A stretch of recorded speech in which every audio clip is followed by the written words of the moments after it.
Man, don't mind me a little bit of this popcorn, man, but I'm pretty hyped, y'all, for tomorrow. I pretty much had a good Friday. I'm expecting Saturday's fight to be real good, y'all.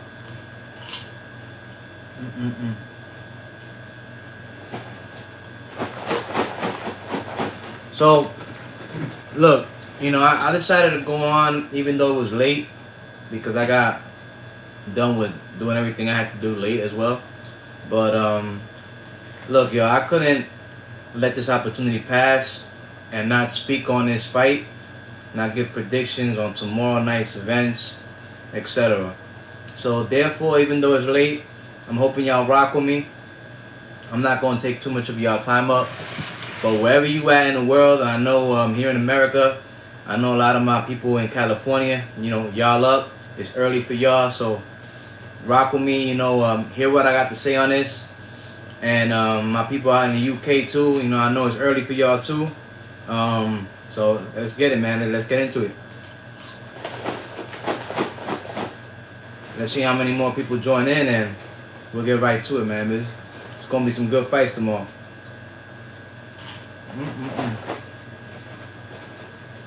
Yes, sir.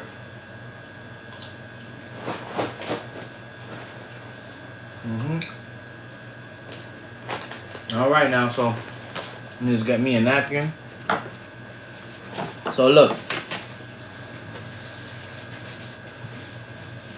here's what's happening tomorrow. So, well, I've been saying tomorrow, but no, because scratch that. It's today. All right, so I'm over here on New York time, so it's today. Today we got Teofimo Lopez, or should I say Josh Taylor versus Teofimo Lopez. It's going down today. Jaime Munguia versus Sergey Dereyvchenko is going down today. And the first fight out of all of them is going to go down in the UK today. And that's going to be Sonny Edwards versus, I don't know his first name, it's Campos. Guy is from Chile. Tough contender. Looks fast, explosive. You know,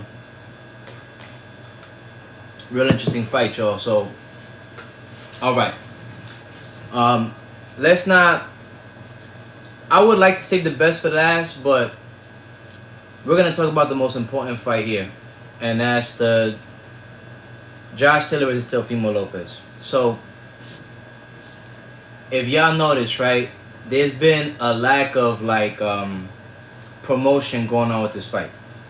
And sincerely, if you paid close attention, everyone in the boxing media is talking about this fight.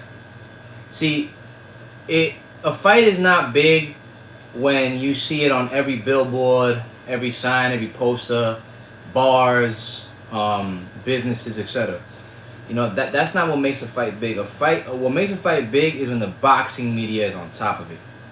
And this fight, Taylor versus Lopez, is a fight the boxing media has covered non-stop, 100% since it was announced. They've been trying to get every interview they could, everything they could, every trash talk that they've been able to at least get out of one fighter, they've been trying to get.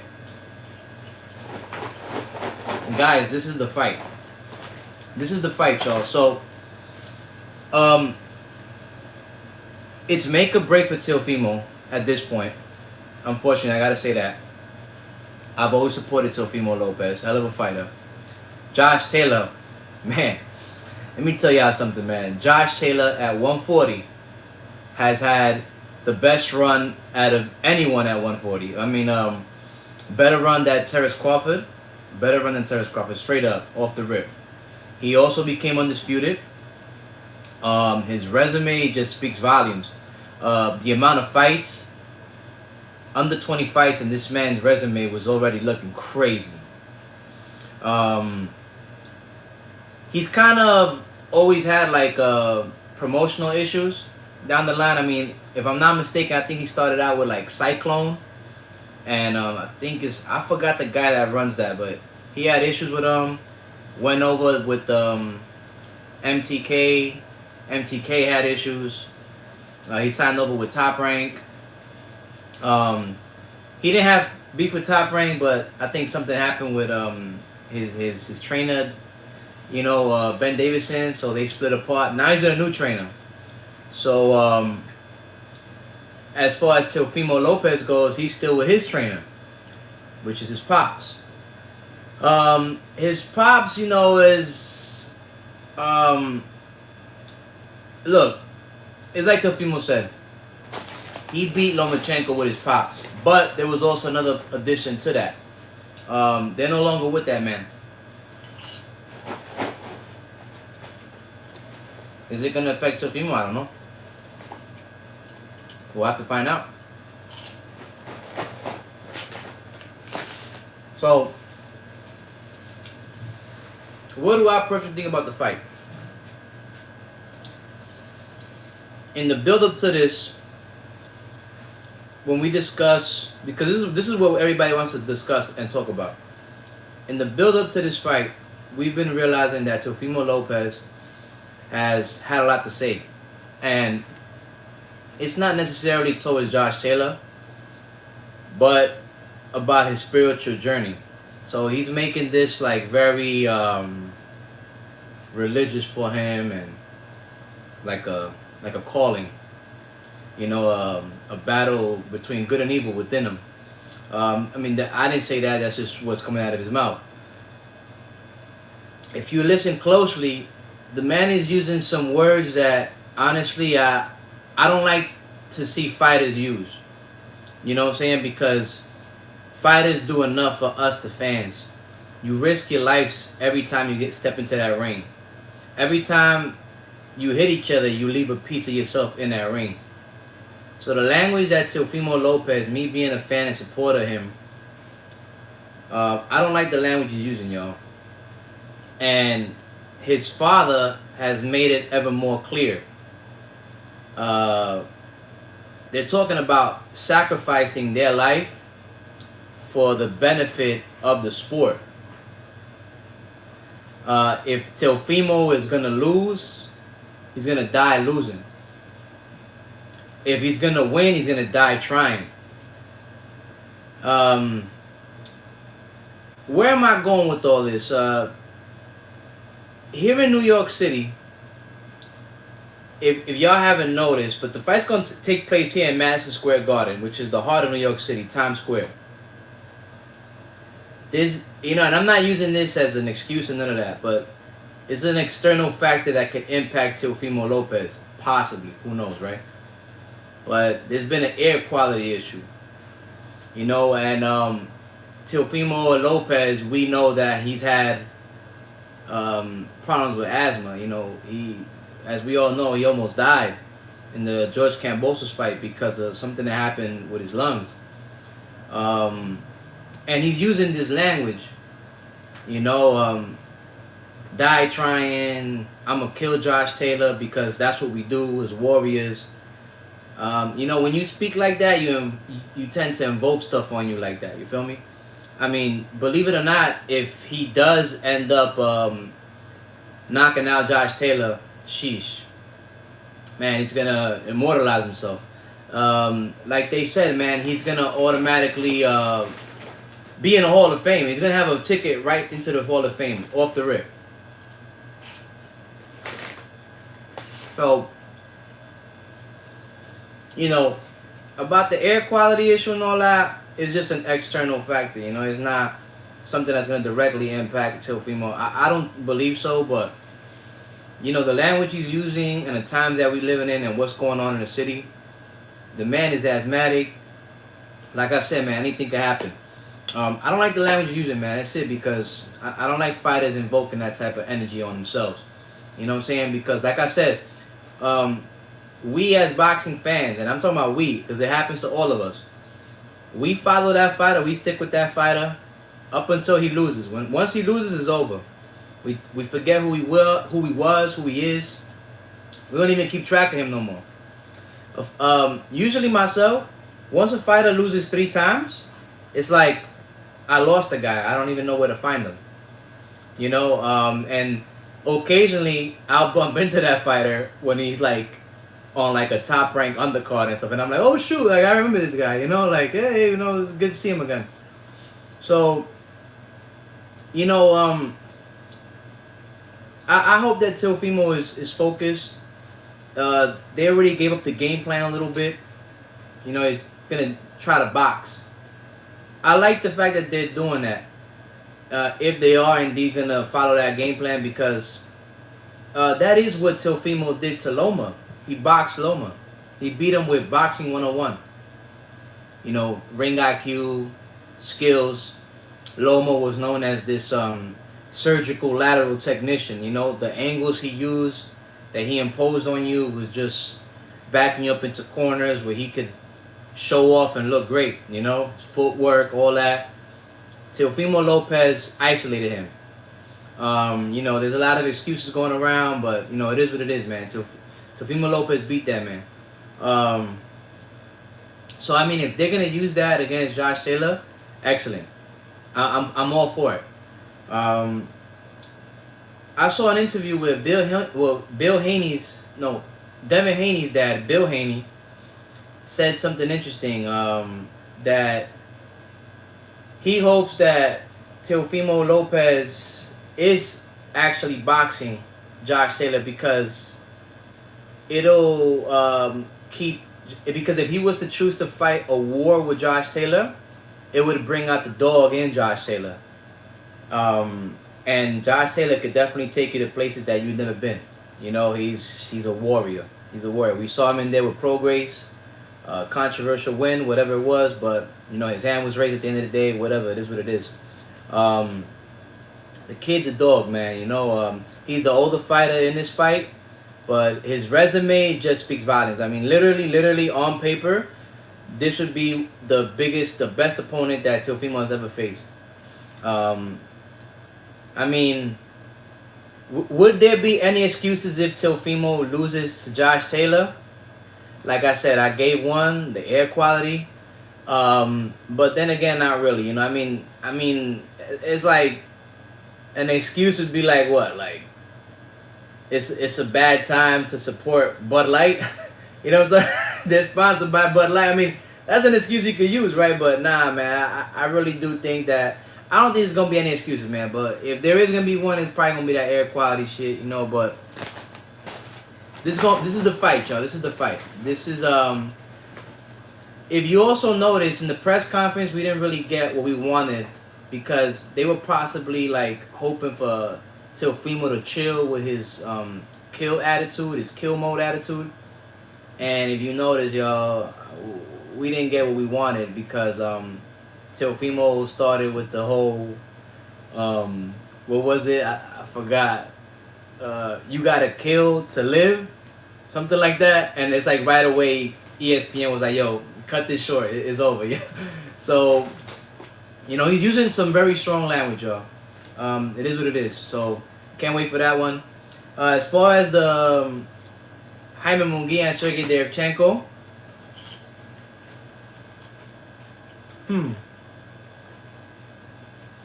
look, y'all, I'm gonna be honest with y'all.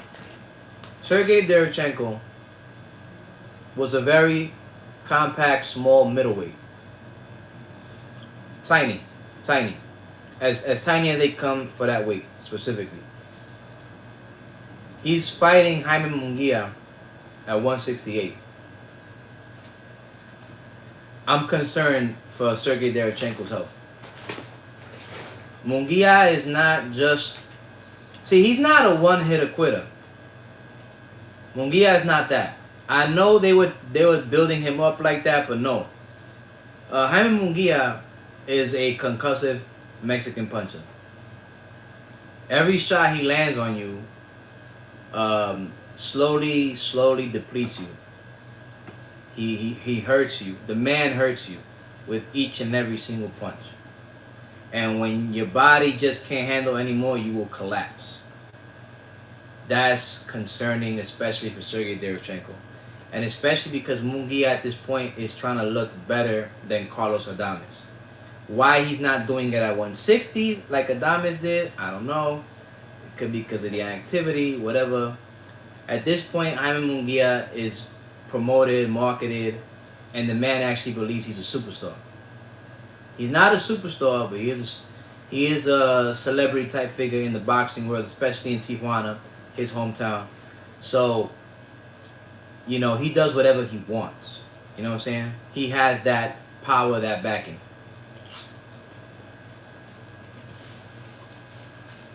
I feel Sergey Dereyvchenko is gonna get knocked the fuck out. I'm dead serious. He's gonna get knocked the fuck out.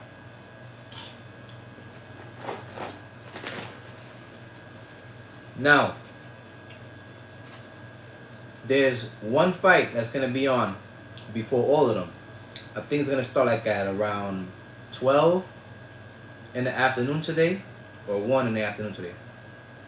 It's gonna be Sonny Edwards and Campos.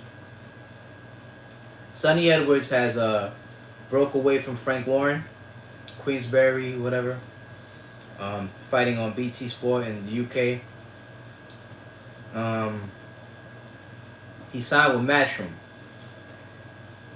Matchroom has tossed him in a fight, a very difficult one, because he's in there with a contender with who there's little to no information on, and all we know on him is that he is one tough little Energizer bunny. And he's from Chile, which is in South America. We're not born yesterday. Us that we've been following boxing, we know that when you facing somebody like that, unknown, a nobody, solid record, and he's from South America, you facing a guy that might knock you the fuck out.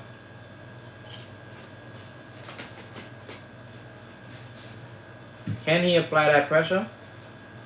I don't know. He might bring it, man. I saw a clip, a small clip. Listen to this, y'all. I saw a very small clip of Campos shooting the pads with his trainer. It's gonna be a firefight.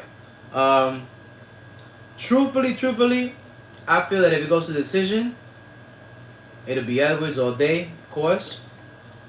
If it's by knockout, it's gonna be Campos.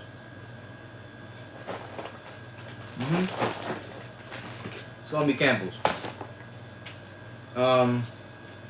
Eddie Hearn wants good fights.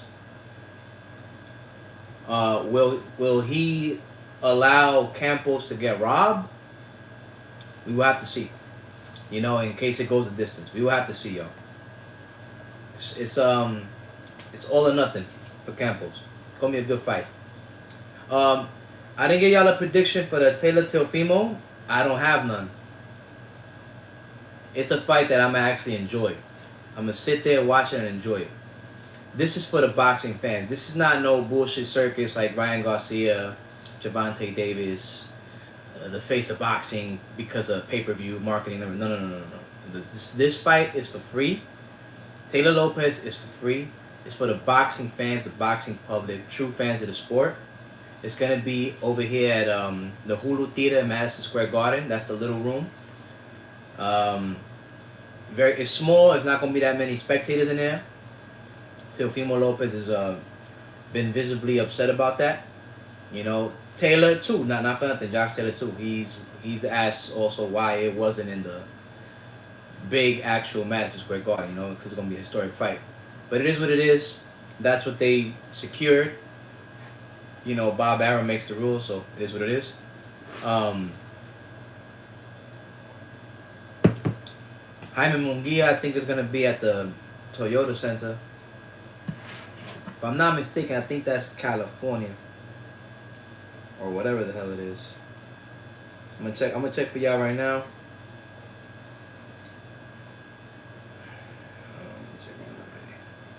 Venue. So yeah, Toyota Arena in Ontario, California. That's where that's gonna be at. So like I said, y'all, it's gonna be a good day today of boxing. You know, Sonny Edwards is first up against Campos. That main event, even though the actual event, the full event, will start on like around 12 or 1 o'clock in the afternoon for us Eastern time. The actual main event won't walk out until like around 5 p.m. Eastern. Um, so just be aware of that, all right, y'all. What else is there to talk about?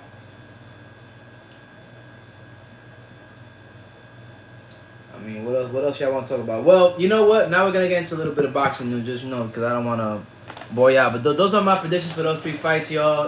It's gonna be some solid events. Don't miss them. Taylor versus Lopez is gonna be on ESPN. Munguia Dereyvchenko on the Zone. Edwards versus Campos is gonna also be on the Zone. So if you have that subscription, get it. It's gonna be a good one. Now, we're gonna talk about the fights that went down last night, Friday. Because like I said, today is technically Saturday already. Last night, Friday, we had Adrian the Problem Broner. He fought a guy, I believe his name is Hutchinson. I mean,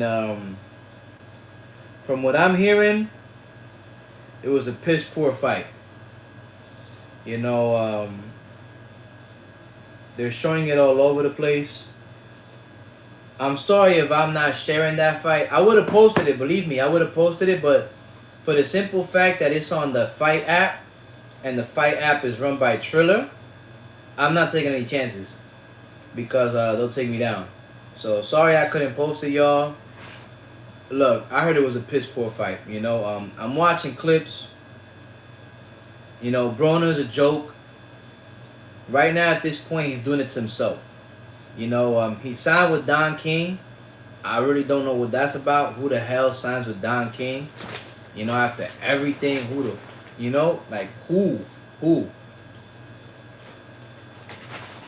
If you sign with Don King, you don't love yourself. Also, there was another one, Triple C. A lot of y'all don't know him like that, but this man is Carlos Canizales. He beat by unanimous decision Daniel Matallon, and now he's the mandatory mandatory challenger for what's this guy's face, man? It's one of them Japanese contenders, man. Let me see here real quick. I'm gonna tell y'all real quick. So he had a hard-fought fight. Dude's from Venezuela, man. Solid dude. So trying to find out mandatory, because I can't really find out who's he's mandatory for.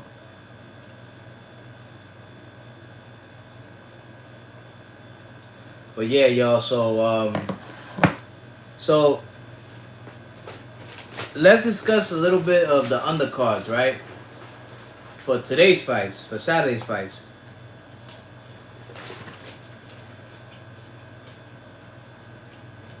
I'm only gonna cover the Teofimo Lopez Taylor undercard. We got Sander Sayas. We got another kid, Omar Rosario. I think that's the name, right? Omar Rosario. Because Top Rank tends to do this on every Puerto Rican, before every Puerto Rican Day parade thing that goes on in New York City. Now, the subject I'm about to get into, it might offend some of y'all. Some of y'all might find it too touchy to want to politic in it.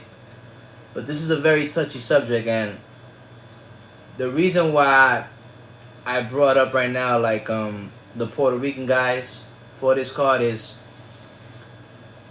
notice the exposure that Bob Arum wants for these two Puerto Rican fighters.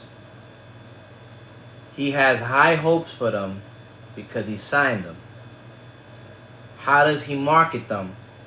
Clearly, MSG is no longer the place for that. It used to be the place where you market Puerto Rican fighters. That's no longer the case. the place that you want to take Puerto Rican fighters to and see if they actually bring the crowd out is in Florida. You know, around this area called Kissimmee. They all go down there.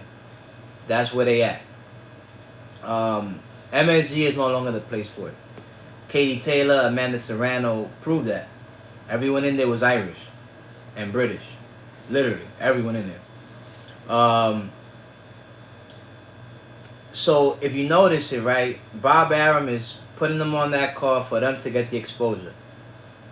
And he's not marketing the actual Teofimo Taylor fight the way he did with Haney Lomachenko.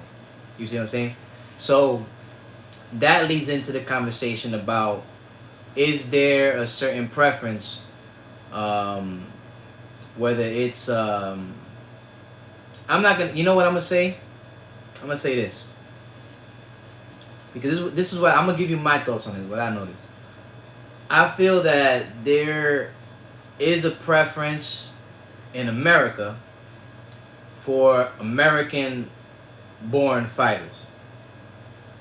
And now when it comes down to boxing specifically, I feel there's more of a preference for African American born fighters. We've noticed that for many years now. No one else has touched on that subject. For years we've watched fights where there's biased commentary towards anybody of Latin American descent, etc., when they're facing an African American fighter. I mean, it's crazy, right? Because when you look at the stats, the statistics, the numbers, the pay-per-view numbers, and all of that, you will see for yourself that the African American fighters, they don't sell, and that's just facts. You know, you could take it the wrong way if you want to, but this is facts, and that's why Teofimo Lopez has been so touchy on that subject. He's explained it in a different way, you know, that makes people react like, you know, how they're supposed to, because it sounds hateful. But I'm going to give y'all the numbers aspect, and it's just, the African American fighter does not sell. He does not market well enough. I'm not sure why, and I'm also not sure why in boxing they are the most supported. You know, I mean, what that specifically falls into, that I don't know. I don't know if it's because of color, culture, that I don't know about. But I know, and I've seen it, the African American fighter is very protected, heavily protected in boxing, and is favored over other American fighters, especially of Latin descent. You know, forget about white American fighters, you know, European American fighters, right? Let's say that, European American fighters. Forget about European American fighters. You know, they're not even relevant in boxing. But you got to understand, boxing is dominated by what they call minorities, right? So we're going to say African Americans and Latin American fighters, Hispanic American fighters. So, but when you have those two in the ring together, you will always see the African American fighter more favored than the Hispanic fighter. So when judging these fights, the Latin American fighter will always have to press harder, go forward. You see what I'm saying? So a lot of times they like to compare Hispanic fighters to like Mexicans, and you gotta go hard and go forward and all of that. But there's a science to that. The reason to that is because they've taken away the actual boxing from those fighters in a way. You can't box, and you can't box in a fight and actually win a decision against an African American fighter. So the only one that can actually get away with that is the African American fighter. He can box you. He doesn't have to fight you. You see what I'm saying? And we've seen that throughout the years. The African American fighter does not have to fight you in the ring. All he has to do is box. Box. and he'll do it on the outside, and that's all he has to do. Even if you go forward, step forward, pummel on him, whatever the hell it was, you will not be fit. You will have to land twice as many punches and then hope to get a decision. And we've seen it. We've seen it. Absolutely, we've seen it. Now, why that is, like I said, I don't understand why, but I will give a theory, and that is because I guess I could say in America, you know, there's a sense of like keeping boxing here. Boxing has to be centralized and controlled here in America, in this country. This is why when they say, they give those memes, right? They got those memes where they say like, when casuals view boxing, what they see. And it's only like American fights. So see, in that aspect, I understand that. That's the business aspect. The business has to be here in America. But like I said, why the African American fighter is more favored in the fight, has to simply do less in the fight and win and look twice as good, I don't know, y'all. Like I said, I don't know. Teofimo Lopez has touched on this in his own way. He has not expressed himself well. I will say that. He has not expressed himself well. I wish he could. You know, he said like, what he said on one, oh, y'all could keep them black fighters, you know, at ESPN. You don't say shit like that, yo. You know what I'm talking about? You basically say what he's saying now, which is, you know, Tim Bradley and Andre Ward, you know, they got a little crew over there and they're being biased towards other fighters. That's a fact. We're not going to beat around the bush. There was a little crew at Top Rank. It was bigger a little before, but, you know, Terrence Crawford left. But there was a little crew at Top Rank, and it consisted of Terrence Crawford. And it followed up with Shakur Stevenson. Jamel Herring got involved. They had a whole gang. Y'all. And they was cool with Tim Bradley. It was clear. You know, Tim Bradley always, you know, spoke highly of them. That right there, you know, it's facts. It's facts. You know, it was, and I couldn't stand it. Even the trainer, there was a trainer in there too. You know, Bomac was one, which is Terrence Crawford trainer. And there was another trainer in there that's in that circle, K. Kuruma. So if you had an African American fighter, and his trainer, and let's just say you didn't know this African American fighter. Let's say you don't know that guy. All right. But you see that one black dude in there, whose name is K. Kuruma. He's the favorite. He's the one that's supposed to win. That's all you needed to know. Because he was down with that whole gang. So, you know, Teofimo Lopez, that was on point. Andre Ward, Tim Bradley, all in the same game. Now, if you notice that, that's also happening at PBC. At PBC, there's a little gang. It's Errol Spence, the Charlos, they buddy, you know?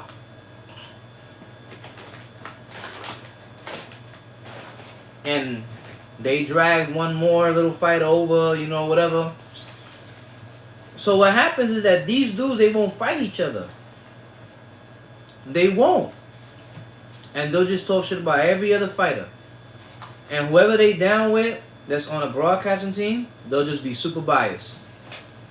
Every time that other fighter fights one of their guys, they'll just, oh, like, you know, he's not landing that shot. The judge will probably count the punch, and the guy will be like, oh, no, I didn't see him land that punch.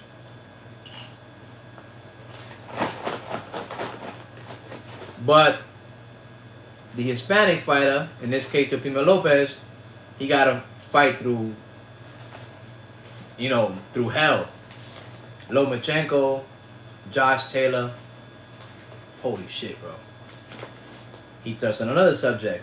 Haney fought Lomachenko 3-4 years after. You know? That's crazy, bro.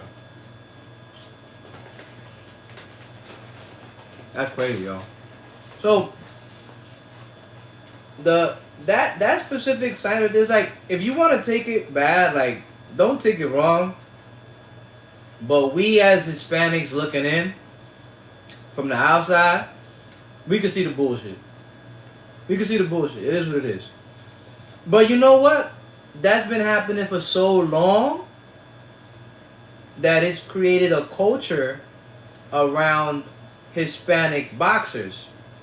Mexicans, Puerto Ricans, South Americans. It makes them train a lot harder. Physically, strength-wise.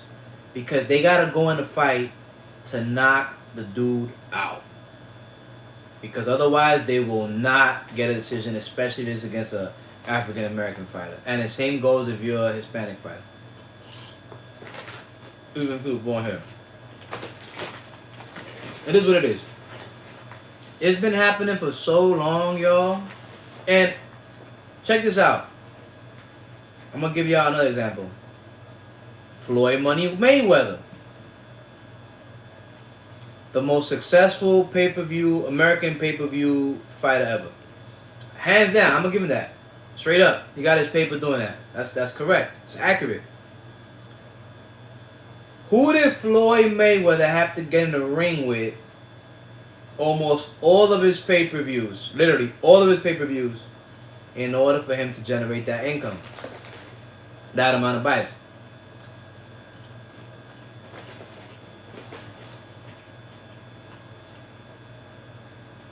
Mexicans. Floyd Mayweather made sure that he fought the people who control the market. Mexicans.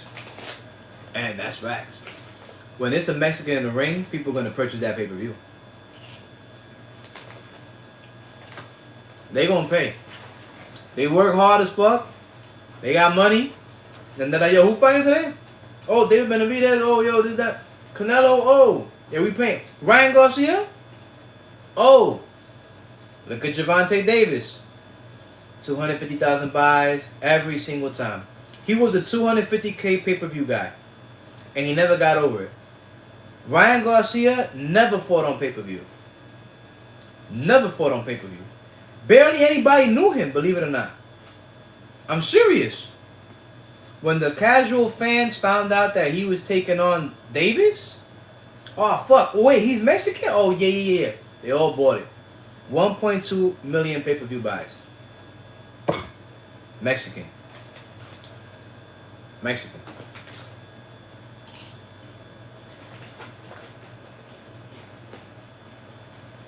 When Floyd Mayweather no longer had Mexicans to fight, he fought the closest thing to a Mexican he could find. Who was that? And he fought him twice. Because he had already beat every Mexican.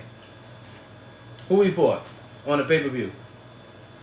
A nigga from Argentina. He fought some dude from Argentina.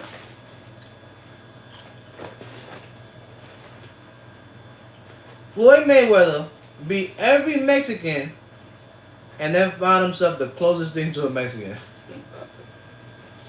And boy, Argentina is far away on the map. Argentina is more closer to Antarctica than to Mexico. But Floyd said, oh shit, I'm done with Mexicans? No one's gonna buy my fights. Y'all saw the he fought Andre Berto right on the pay-per-view. That was a flop. And Mayweather was in his prime and that shit was a flop. Until he went ahead and fought Manny Pacquiao. Well, Manny Pacquiao, the legend. Even Mexicans think Pac-Man is Mexican. So, at this point, I'm enjoying my popcorn. I'm rambling on. But I feel that I couldn't leave Teofimo Lopez alone in that one, honestly. I couldn't. And that's not me being racist, none of that bullshit. I don't give a fuck about all that, man. You know what I'm saying? But I'm telling you like it is. It's been happening for years. It's not gonna stop. It's gonna keep happening. Lomachenko fans, y'all experienced that shit 2 weeks ago when Devin Haney was in the ring with Lomachenko. Y'all all saw Lomachenko win, and the judges favored Devin Haney clearly on some of the cards, like clearly, like Lomachenko probably needed a gun to win that fight. Why are the judges, like I said, why is the judges, promoters all focused on pushing other fighters that don't sell or just where the market simply isn't it? I don't know, yo. I don't know where the business around is. They probably want to build another Floyd Mayweather. But listen, y'all, there's only one Floyd Mayweather. It's never going to be a two.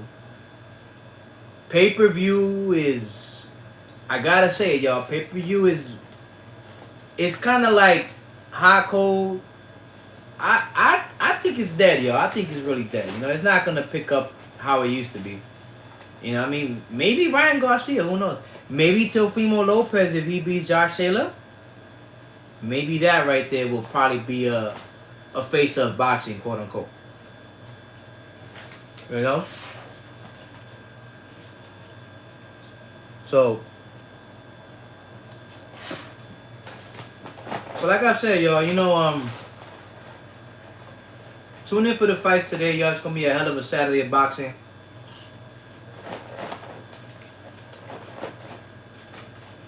Y'all got my thoughts.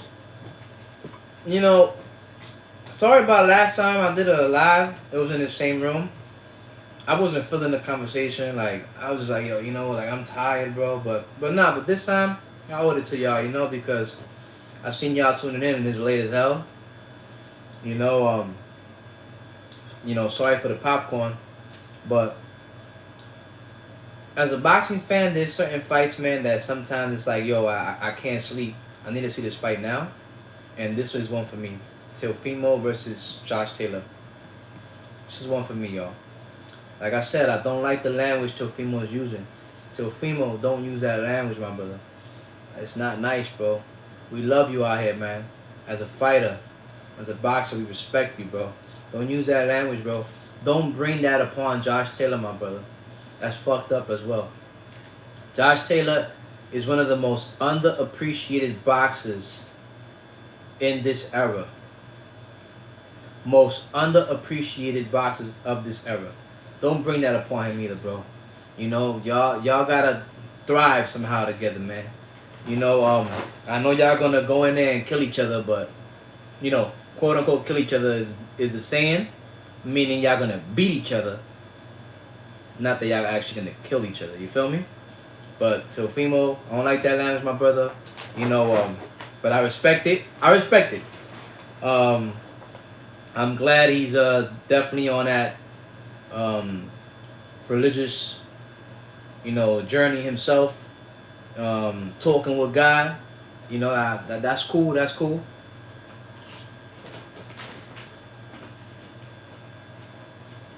Best of luck to both fighters. Munguia, he's gonna knock out Dereyvchenko savagely. I wish there was like a bet where you could bet like what corner of the ring Sergey is gonna land on, but that's gonna be a bad knockout. Campos versus Edwards. Watch that fight. That's gonna be interesting. I like Campos in that fight. I saw that one clip and I was sold, bro. Like, my man sagged me on that. I was like, oh shoot. It's what it is, y'all. So tune in later on. Hope y'all like the video. If I spoke too much and I extended it too long, it's because of the popcorn, y'all. But it is what it is, man. I don't care, you know. Hopefully y'all been enjoying the fights that I've been posting. Like I said, I would have posted the Broner fight, but it was a piss poor fight, and it was on Fight, owned by Triller. I can't. They'll take me down. Hopefully y'all enjoyed that Haney versus Lomachenko. I posted the full event. So if in case you haven't seen it, y'all, and you just tuned into the live, you can watch those fights. I posted up recently a fight from last week Saturday. It was Chino Rodriguez, Messiah Chino Rodriguez, and another fight, you know, that was on there too. I posted both those fights. You know, sorry I haven't been as active, y'all, but you know, little by little, man, you know, cause I gotta get in the groove of this too. You feel me? So this is the first video I do in my house. The other one I did, but you know, unfortunately, I wasn't just feeling it. You know, it was just like a day, like I was like, yo, I don't even think I was talking right, you know. So I was like, I'm out of here. But peace, y'all. Thank y'all for tuning in. Thank y'all for watching, man. And see y'all next time, or see y'all later on for the after the results of those fights.